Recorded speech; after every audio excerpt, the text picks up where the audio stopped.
ду бозигари собиқи дастаи хуҷанд Нозим Бобоҷонов ва Артем Сердюк ки қарордори худро бо клуби футболи Ал-Аҳлии Манамаи Баҳрайн ба имзо расонидан, аввалин голҳои худро ба самар расониданд ки ҳоло мо голи аввалро дар иҷрои Артем Сердюк мебинем. Ӯ аз 3 нафар муҳофизатгарон пеш гузашта аввалин голашро ба нишон расонид ва ин ҷо якдигарфаҳмии Нозим Бобоҷонов бо Артем Сердюк ки ҳоло ҳарду якҷоянд дида шуд.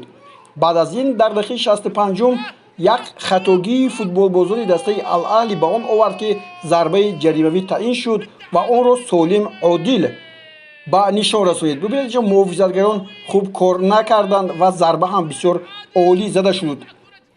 4 дақиқа пеш аз анҷоми вохӯрӣ ин ҳоло ҳуҷуми хуби Ал-Аҳли аст ва Нозим Бобоҷонов ҳамин гуна як голи ғайриоддиро ба нишон расонид ва бо ҳисоби 2-1 дастаи Ал-Аҳли Манамаро ба сафи пеш баровард.